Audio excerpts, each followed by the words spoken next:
89 और 90 ये होमवर्क थे, संभवतः आपके आंसर आए होंगे, नहीं आए बेसिक से ही, ठीक है। तो मैं बेसिक से एक बार और बता दे रहा हूं, डायरेक्टली आपको बताया था ऑप्शन से, जैसे अभी हम सोच सकते हैं। मैं बताते जा रहा हूं, सुनते जाइएगा। आपने किया है तो आपको क्रॉस चेक करना है, नहीं किया तो फिर घर पे करना, बस सुन लेना। जैसे टोटल 600 रुपए हैं, हमें दिख रहा है कि ए के हिस्से का 2/5, मतलब पहला पॉइंट तो ये कि ए का जो भी शेयर है वो 5 से डिवाइड होना चाहिए, बी के हिस्से का 2/7, तो बी का हिस्सा 7 से डिवाइड होना चाहिए। तो 7 से ना तो ये ना तो ये ना ये डिवाइड है। यदि हम ऑप्शन से करते हैं तो केवल यही होगा, ठीक। लेकिन हम एक बार बेसिक से भी कर लेते हैं, बेसिक भी हमें समझना है और सीखना है। तो हमसे कह रहा है कि ए के हिस्से के 2/5, ए के हिस्से का जो 2/5 है उसमें 40 अधिक बराबर है बी के हिस्से के 2/7 से 20 अधिक बराबर है सी के हिस्से में 9/17 से 10 अधिक।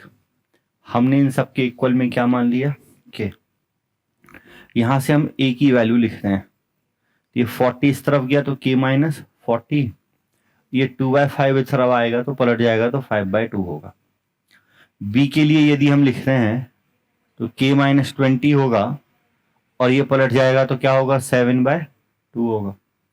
सी के लिए लिखते हैं तो k माइनस 10 होगा, ये पलट जाएगा तो 17/। अब इन सबको हमें ऐड करना है, ठीक है। तो जब हम ऐड करेंगे तो a प्लस बी प्लस सी हमें पता है कि a प्लस बी प्लस सी कितना है 600। मुझे पता है ये सारे नंबर माइनस में है, इस तरफ आके क्या होंगे प्लस, तो मैं उसको लिख ही ले रहा हूं। 40 को जब 2 से डिवाइड करोगे तो 20 इंटू 5 कितना आएगा 100। 20 को 2 से करोगे तो 10 इंटू 7 कितना आएगा 70। ये तो डिवाइड होगा नहीं तो मल्टीप्लाई कर देते हैं तो 170/9 बराबर में के कॉमन आ जाएगा, ये सब ऐड हो जाएंगे। तो यहां तो नीचे दोनों जगह 2 है, तो यदि आपको कभी भी फ्रैक्शन जोड़ रहे हो और उनके डिनोमिनेटर बराबर हैं तो न्यूमरेटर को सीधा जोड़ दिया करो। ये 7 और 5 12/2 तो ये 6 आ जाएगा, मतलब ये आ गया 6 + 17/9। तो 9 × 54 54, 54 में 17 ऐड करोगे तो 71/9, ठीक है, यही होगा। 6 के नीचे 2 नहीं आएगा, 2 से हमने डिवाइड किया तभी तो 6 आया। 7 5 कितना हुआ 12/2, तो डिवाइड कर दिया तो ही क्या बचा 6 बचा, ठीक है। अब हमें इसे 9 से मल्टीप्लाई कर लेते हैं, 9 से मल्टीप्लाई कर लेते हैं, सब जगह से 9 कैंसिल हो जाएगा। इसको जोड़ दें तो 600 700 770, इसको मैं 770 लिख देता हूं। 770 प्लस 9 है तो 9 एलसीएम लोगे तो 9 को यहां मल्टीप्लाई करोगे, दोनों तरफ 9 क्या होगा कैंसिल हो जाएगा भाई, दोनों तरफ 9 होगा तो कैंसिल। बस 9 को आप यहां और मल्टीप्लाई कर लो, तो हम 9 को कैंसिल कर सकते हैं दोनों तरफ से, और यहां इंटू क्या आ जाएगा 9, और फिर से आप 71 से डिवाइड कर दोगे तो k की वैल्यू मिल जाएगी, ठीक। इसको और कैलकुलेट कर लेते हैं, ये 0 है ही, 9 7 63 तो 3 6 कैरी 9 7 63 और 6 कितना होगा 69, इसमें 170 ऐड करना है तो ये 7100 हो गया। कितना हो गया 7100, 7100 बराबर k इंटू 71 है, तो यहां से k की वैल्यू 100 आ जाएगी। k की वैल्यू क्या आएगी 100। अब मुझसे देखो मैंने बोला यदि आपसे तीनों का हिस्सा पूछ रहा है तो हमें फिर ये करना ही नहीं है, वो क्वेश्चन निश्चित रूप से ऑप्शन से हो जाएगा। हमसे किसी एक की वैल्यू पूछी है तो हम ये करेंगे, तो जिसकी वैल्यू निकालनी है वहां k रख दो। मान लो कि यहां रखोगे 100, 100 माइनस 40 कितना आएगा 60, 60 को 2 से भाग करोगे तो कितने बार होगा 30, 30 इंटू 5 कितना होगा 150, तो a की वैल्यू कितनी आ गई 150। तो वैसे ही b वैसे ही c निकाल सकते हैं। देखो आप पेपर में जो गलतियां होती हैं, आप कोई भी क्वेश्चन है हमने उसको पढ़ा हम सीख गए, लेकिन जब तक हम अपनी गलतियों को एनालिसिस नहीं करेंगे वो नहीं सुधरेंगी। हमारी जो कैलकुलेशन में गलती होती हैं या हम लैंग्वेज पढ़ने में जो गलती करते हैं, कॉन्सेप्ट में जो गलती होती हैं, उनको एनालिसिस करो, उसको सोचो कि भाई हमने कहाँ गलती हम करते हैं, उसको हम कैसे सुधारें, क्योंकि हमने क्वेश्चन समझ लिया, हम करते जा रहे हैं, हम अपनी गलतियों पे ध्यान नहीं दे रहे हैं, तो गलतियां तो बनी रहनी है और वो पेपर में भी बनी रहेंगी। इसको फटाफट ऑप्शन से हम सोच लेते हैं। ए के हिस्से का 2/5, तो मुझे दिख रहा है कि ये सभी 5 से डिवाइड हैं। बी के हिस्से का 3/10, ये सब 10 से भी डिवाइड हैं। सी के हिस्से का 5/24, तो मुझे देखना है कि 24 से कौन डिवाइड है। 124 से डिवाइड, 424 से डिवाइड, 500 भी डिवाइड, केवल यही है।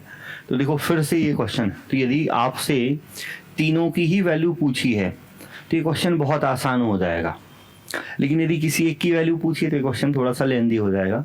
संभवतः इस टॉपिक का सबसे लेंदी क्वेश्चन यही है। यदि किसी एक की वैल्यू पूछ ले, तीनों की पूछेगा तो बहुत आसान है, हमें कुछ करना ही नहीं है, हम ऑप्शन से ही कर लेंगे और हमेशा ऑप्शन से हो जाएगा। अब कैलकुलेशन आप घर पे करना, क्वेश्चन आपसे बन जाएगा। कैलकुलेशन में हो सकता है टाइम लगे, लेकिन जब आप करोगे तो आप सीख जाओगे।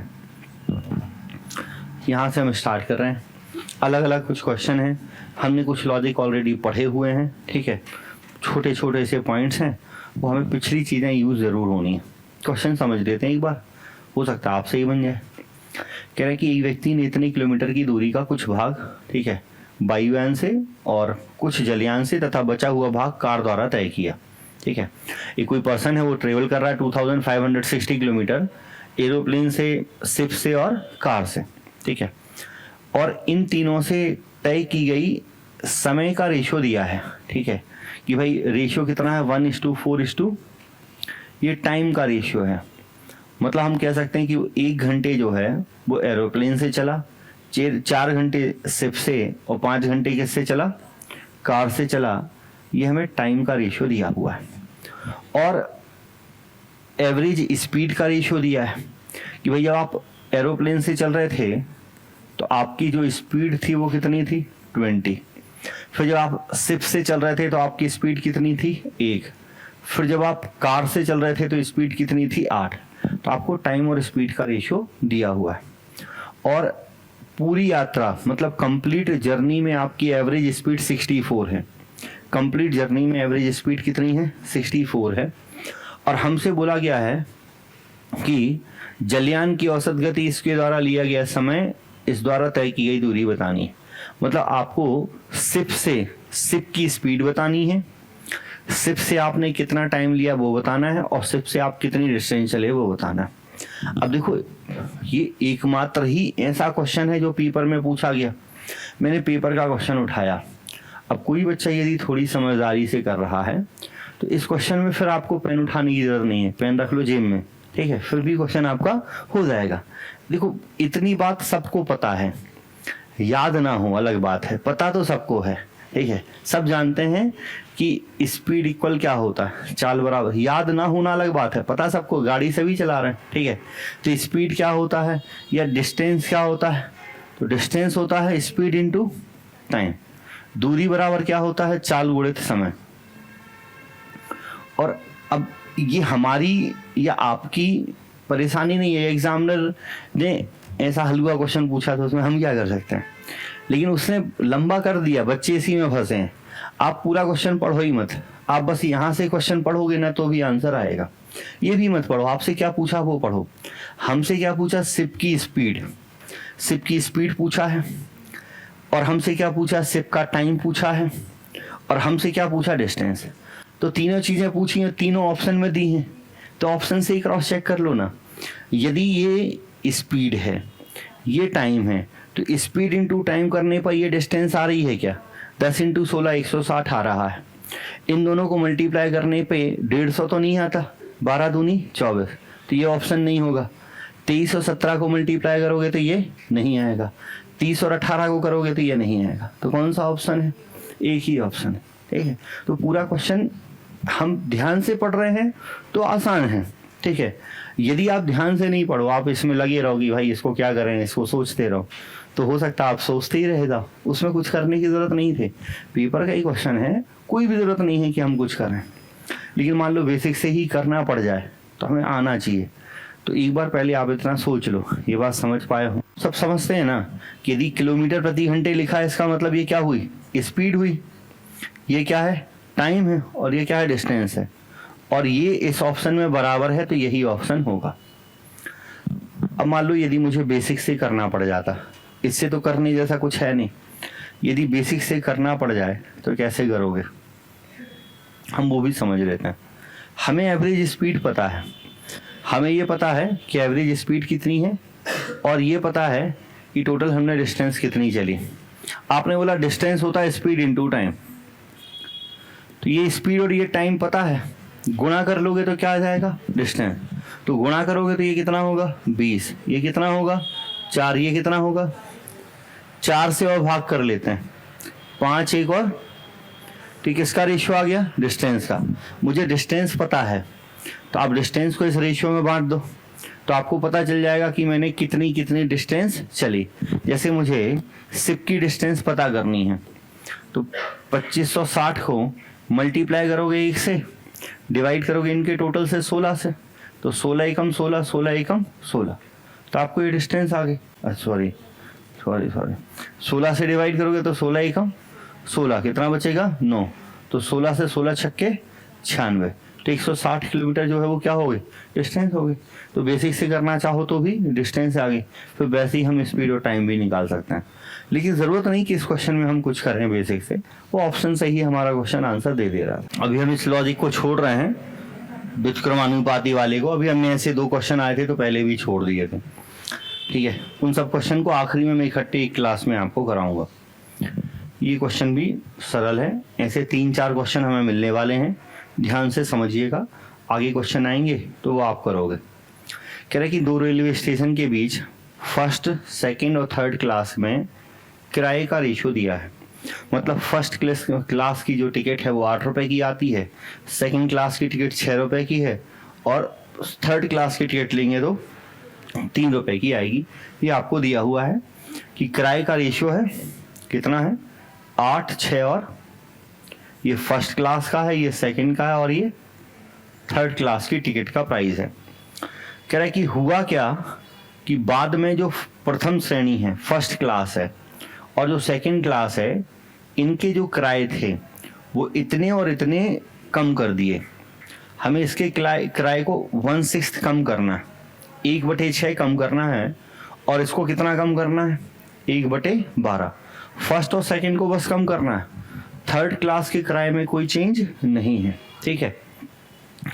तो कोई भी चीज अपने आप में परसेंटेज में होती है 100 और रेशियो में होती है जितना लिखा हो।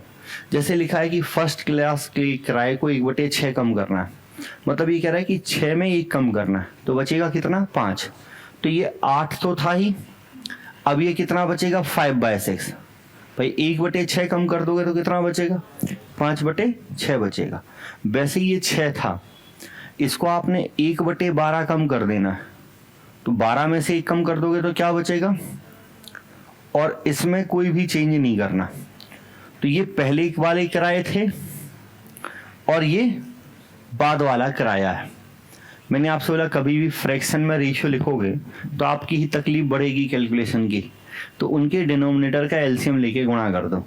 जैसे 6 और 12 का एलसीएम कितना होता है, तो 12 को इससे भी कर दो, इससे भी कर दो और इससे। जब 12 को इससे करोगे तो 6 से 12 में कितने बार भाग जाएगा 2 बार, 8 पंचे 40 दूनी 80।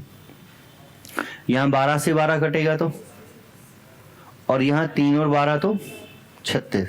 तो ये मेरे पास किराए का रेशियो आ गया कि फर्स्ट क्लास की टिकट आएगी 80 रुपए की, सेकंड क्लास की 11 रुपए की, सॉरी 66 की, ये 6 भूल गया हूं मैं, ठीक है, और थर्ड क्लास की जो आएगी वो कितने की आएगी 36 की। अब आगे क्वेश्चन में लिखा है कि एक साल में फर्स्ट, सेकंड और थर्ड क्लास से यात्रियों की संख्या इतनी है।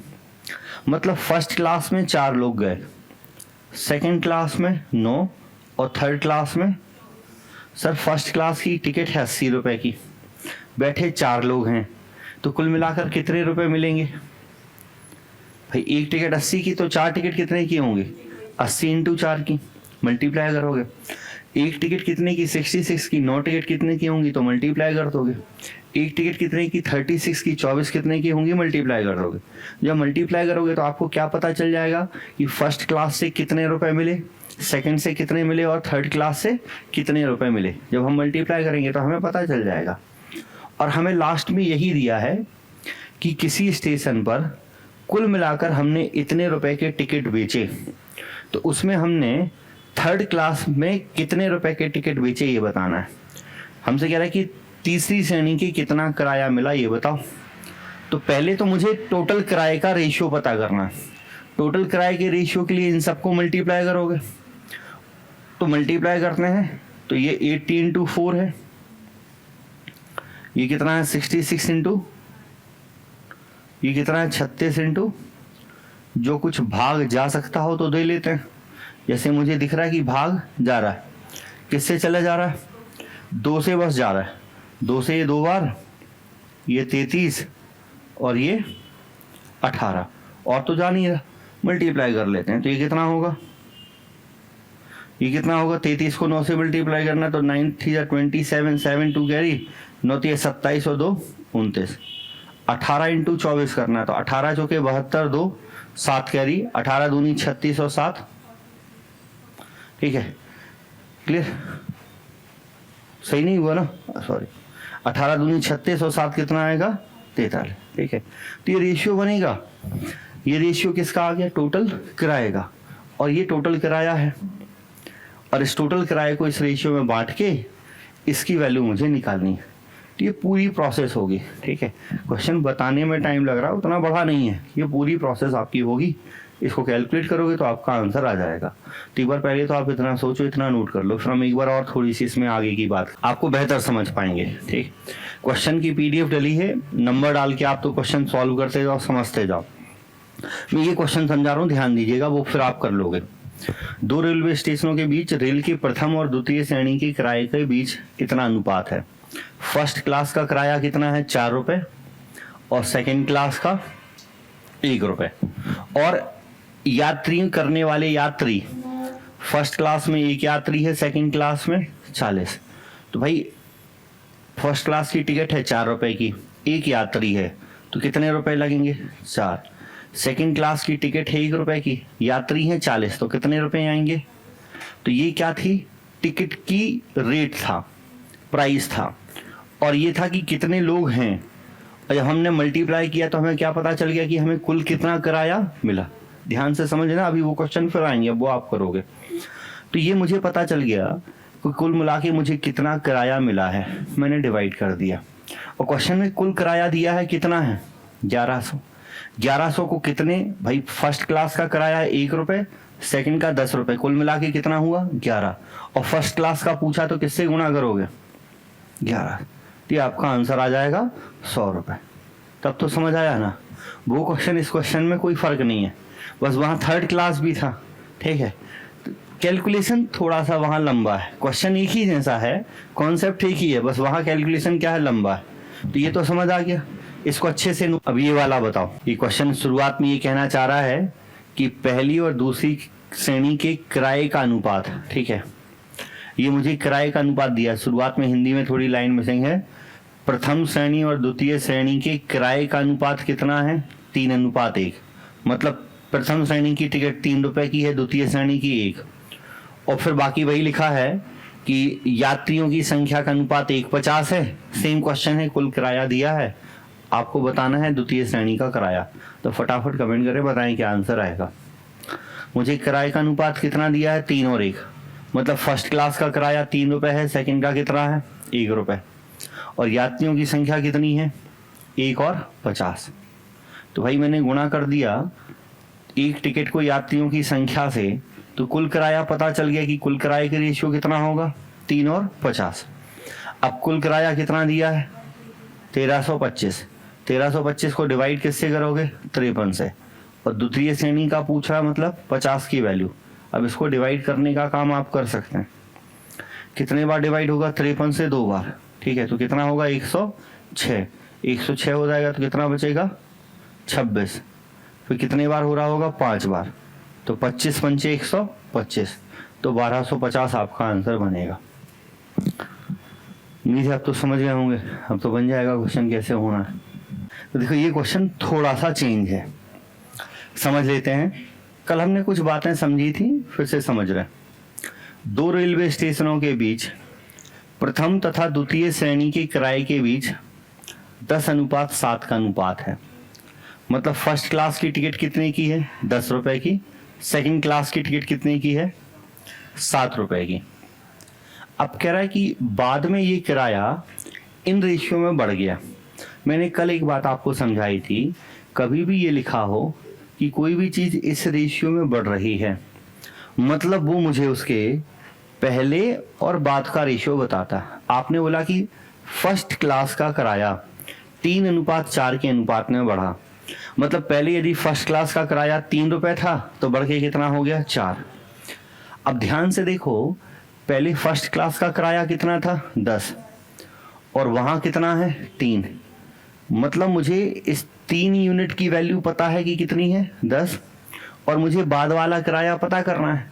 बाद वाला मतलब 4 का। सर मैंने आपको यूनिटी मेथड समझाई है, मुझे 3 का मान दिया है तो 3 से भाग कर दो, 4 से क्या कर दो? गुणा। तो ये फर्स्ट क्लास के बाद वाला, मतलब किराए बढ़ जाने के बाद वाला किराया मुझे पता चल गया। कोई दिक्कत है? सेकंड क्लास का किराया 5:9 में बढ़ा है। मतलब यदि सेकंड क्लास का किराया पहले 5 था तो अब कितना हो गया? 9। और सर ये 5 की वैल्यू मुझे 7 दे रखी है, और मुझे किसकी बतानी है? तो ये जो किराया था ये पहले वाले हैं, और ये किराए हैं जब किराए को मैंने बढ़ा दिया। इसको हम थोड़ा सा सिंप्लीफाई कर लेते हैं, सरलीकृत कर लेते हैं। 5 और 3 का एलसीएम ले लेते हैं, गुणा कर लेते हैं, तो 15 से इसको भी करोगे और 15 से इसको भी करोगे तो ये 3 से 5 बार और ये 5 से 3 बार। कुछ कट तो रहा नहीं है, तो 5 के 20 × 10 200, 7 21 × 9 तो 189। तो अब वर्तमान में जब हमने किराया बढ़ा दिया, उसके बाद फर्स्ट क्लास का किराया 200 रुपए है, सेकंड का 189 है। इसमें कोई दिक्कत है तो बताओ। अब मुझे यात्रियों की संख्या का अनुपात कितना दिया हुआ है, तो मैं यात्रियों की संख्या को गुणा कर देता हूं। यात्रियों की संख्या को गुणा करता हूं, मतलब 200 को किससे कर देते हैं? 3 से, और 189 को किससे कर लेते हैं? 5 से। 3 से यहां भाग जा रहा है 6 बार और ये 3 बार, 5 से जा रहा है तो ये रेशियो आ गया 40 और 63। ये किराए का रेशियो है। टोटल किराया मुझे दिया हुआ है क्वेश्चन में कहीं पे 30,900। इसको भाग करोगे इसके टोटल से तो 103 से, और कौन सा किराया बताना? द्वितीय, मतलब 63 का। तो ये 3 बार जाएगा, 3 3 का 9, 3 6 18, 18,900 आंसर बनेगा। ये क्वेश्चन थोड़ा सा हमें लग रहा था कि लेंदी है, बेसिक एक बार कॉन्सेप्ट समझ आ गया है तब ये क्वेश्चन बढ़ा नहीं लगेगा। इसलिए मैंने बोला था कि अब ये क्वेश्चन थोड़ा सा एक्चुअल में सीक्वेंस में अरेंज नहीं हुए, पहले वो होने थे फिर ही आना चाहिए था। तो अब ये क्वेश्चन में क्या था कि आपको यहाँ पर भाई फर्स्ट और सेकंड क्लास, अभी तक ज़्यादातर क्वेश्चन में वही 2 क्लास थी, इसमें 3 क्लास हैं कि फर्स्ट क्लास, सेकंड क्लास और थर्ड क्लास के किराए का रेशियो ये था। बाद में कह रहा है कि ये किराया इस रेशियो ये बढ़ गया तो ये नया किराए के रेशियो आ गया, और ये यात्रियों की संख्या है तो ये किराए का रेशियो है और ये संख्या का रेशियो है। जब मैंने गुणा कर दिया तो मुझे कुल किराए का रेशियो आ गया कि मुझे टोटल कितना किराया मिलेगा। अब आपको ये दिया हुआ है कि टोटल किराया ये है, इसमें से मुझे किसका बताना है? थर्ड क्लास का। तो लास्ट में ये 3,55,600 को गुणा किससे करोगे? 432 से, और भाग किससे करोगे? इन सब के टोटल से। तो इन सब का टोटल कितना हो रहा है? 880। तो इससे डिवाइड कर देंगे तो ये आंसर आ जाएगा। ठीक, अब देखो बेसिक से हर क्वेश्चन हमें आना ही चाहिए, लेकिन मैं बोल रहा हूँ बहुत सारे क्वेश्चन ऑप्शन से हो जाते हैं, या क्वेश्चन ऑप्शन से नहीं हो रहे हैं तो क्वेश्चन का कैलकुलेशन तो ऑप्शन से हो ही जाता है। जैसे अभी हमने शुरुआत में कुछ क्वेश्चन किए थे वो तो क्वेश्चन ही ऑप्शन से हो जा रहे थे। यहाँ क्वेश्चन ऑप्शन से नहीं हो रहे हैं, आपको इतना तो करना पड़ेगा, लेकिन यदि हम थोड़ा सा ध्यान से सोचें तो लास्ट का कैलकुलेशन हमारा ऑप्शन से हो जाएगा। जैसे मुझे दिख रहा था कि थर्ड क्लास का जो किराया है वो कितना है, मतलब कंफर्म है कि 36 मतलब 9 और 4 से डिवाइड होगा। तो मुझसे पूछा कि थर्ड क्लास का किराया बताओ, तो कंफर्म है कि 9 से डिवाइड होगा। अब यदि मैं 9 की डिविजिबिलिटी लगाऊं तो ये 9 से डिवाइड नहीं है, ये भी नहीं है, ये भी नहीं है। एकमात्र नंबर है जो 9 से डिवाइड है, और कोई नंबर 9 से डिवाइड है ही नहीं। लेकिन ये तो ऑब्जर्वेशन है, जब धीरे धीरे आप इस तरीके से भी चीज़ें सोचनी चालू करोगे तो पेपर में कर पाओगे। यदि हम ये ध्यान दे लेते हैं तो देखो, हमें केवल फिर एक यही स्टेप करना है, इसके बाद हम कुछ भी ना करें तो भी हमारा आंसर आ जाएगा। ठीक है, यदि हमारा ऑब्जर्वेशन है, हम इस चीज़ को ध्यान दे पाते हैं कि हमसे 3rd क्लास का किराया पूछा, यहाँ देखा 36 आया, तो एक नज़र हमने ऑप्शन पे डाल दी कि भाई यदि ऐसा एक ही ऑप्शन है जो 9 से डिवाइड हो रहा तो कुछ करना ही नहीं है। लेकिन मान लो भाई एग्जामिनर को भी ये पता है, यदि आप ये सोच रहे हैं कि एग्जामिनर को पता नहीं चला, उसने गलती से ऑप्शन ये रख दिए हैं, तो ऐसा नहीं है, उसने जानबूझ के रखे हैं। वो चारों ऑप्शन ऐसे भी रख सकता था कि जो 9 से डिवाइड हो जाए, तो फिर आपको आगे करना पड़ेगा। तो आप एग्जाम में यदि आप ऑप्शन से कर रहे हैं तो आप ये मत सोचो कि आप अपनी मर्जी से कर रहे हैं, आपने उसे एग्जामिनर की मर्जी से ही किया। वो चाह रहा था कि आप ऑप्शन से कर लो, आपने कर लिया तो बढ़िया है, आप सिलेक्ट हो जाएंगे। और वो जैसा चाह रहा था आप वैसा नहीं कर पाए हैं तो आप पीछे रह जाएंगे। बढ़े आगे।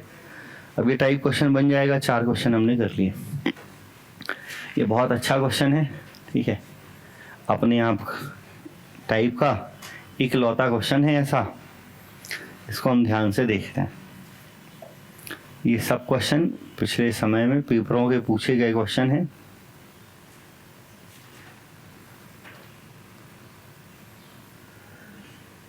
कह रहा है कि एक चुनाव में प्रत्येक मतदाता के 2 उम्मीदवारों को मत देना है। आप वोट डालते हैं, लेकिन आप वोट डालते हैं किसी एक को। आपके पास अधिकार है कि आप 2 लोगों को वोट दे सकते हैं, ठीक है। मतलब एक्चुअल में एक व्यक्ति के वोट कितने हैं? 2 हैं। तो मान लो टोटल मतदाता वोटर्स हैं 50, तो 50 लोगों के वोट कहलाए 100। हर एक वोटर के पास 2 वोट डालने का अधिकार है, तो जितने वोटर हैं वोट उसके डबल हैं, ठीक है। आधे मतदाता, ये मतदाता नहीं है, कोई कैंडिडेट है, ठीक है। कह रहा है कि half of the voter vote for a, आधे मतदाता ए को मत देते हैं। लेकिन सर आपको पता है कि हर एक मतदाता के पास कितने मत हैं? 2। तो उन्होंने दोनों ही मत ए को नहीं दिए हैं, आधे मतदाता ए को मत देते हैं, और सबके पास अपना सेकंड वोट भी है। तो जो अपना सेकंड वोट है वो बी सी डी को इतने रेशियो में देते हैं। बी सी डी को कितने रेशियो में दिया? 3:2। मतलब बी सी डी को टोटल कितने वोट मिले? 6। बहुत ध्यान से समझना। तो ए को भी कितने वोट मिले होंगे? 6। देखो अभी बात ये समझ नहीं आई है। आधे मतदाता, ठीक है, कह रहा है कि आधे मतदाता मतलब टोटल वोटर हैं जितने भी, उसमें से आधे वोटर कर लो। मान लो टोटल वोटर हैं 50, तो आधे कितने हुए? 25। लेकिन सर उन 25 वोटर के वोट तो 50 हैं कि नहीं है? अब उन 25 लोगों ने एक वोट ए को दे दिया, मतलब ए को 25 वोट मिलेंगे, लेकिन उन सबके 25 वोट और बचे ना, सबका एक एक वोट और बचा। तो बाकी जो 25 वोट बचे वो उन्हें बीसीडी को किसी एक रेशियो में दिए। तो बीसीडी को कुल जितने वोट मिले हैं उतने ही वोट किसको मिले हैं? ए को।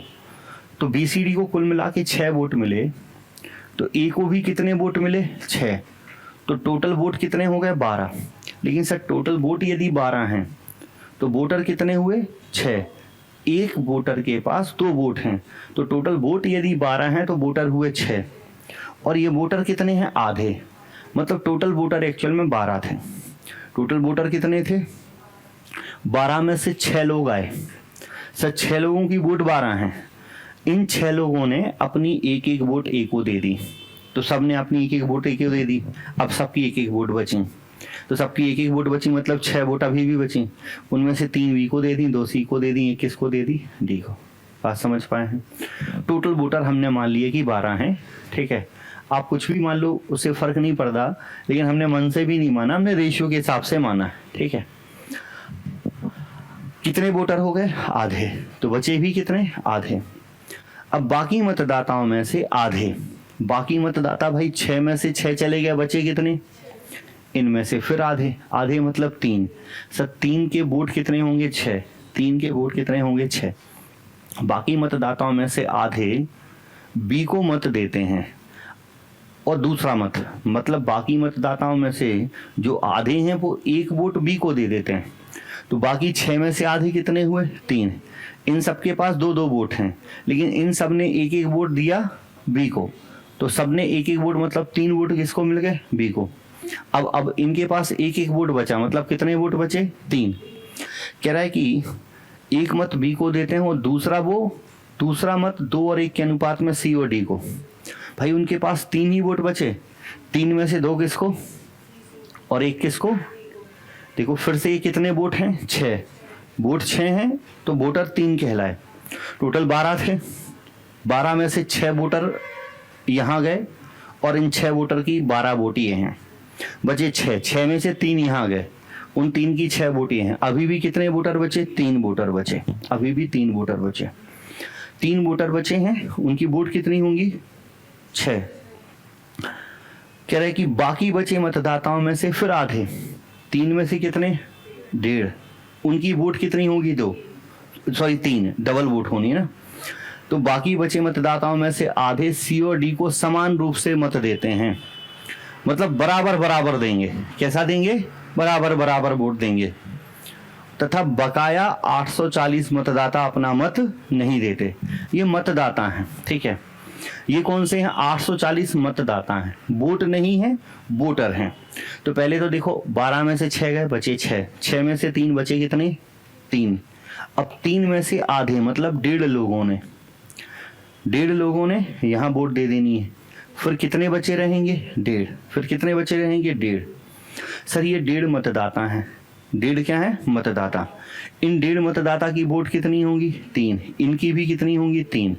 लेकिन इन लोगों ने बराबर बराबर दी हैं सी और डी को, मतलब 3 में से 1.5 इसे मिलेंगी और 1.5 इससे मिलेंगी, 1.5 इससे मिलेंगी 3 में से, और बाकी 840 जो है वो इस 3 की वैल्यू हो गई, वो इस 3 की वैल्यू हो गई।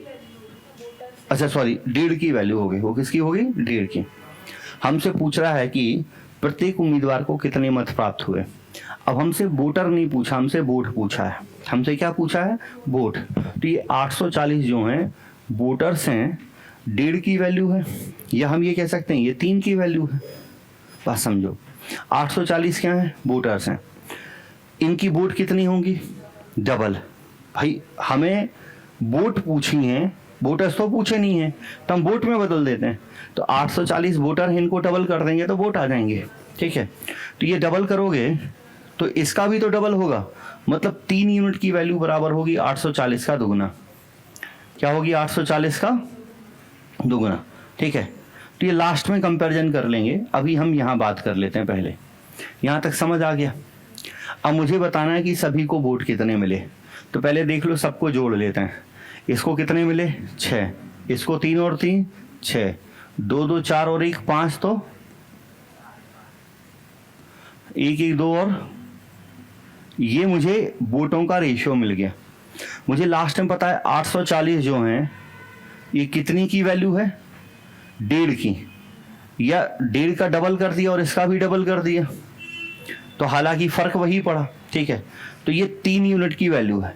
इसको भाग करोगे तो 1 का मान आ जाएगा, और एक एक करके इनको फिर हम क्या कर देंगे? गुणा कर देंगे। एक एक करके फिर हम इनको गुणा कर देंगे, ठीक है।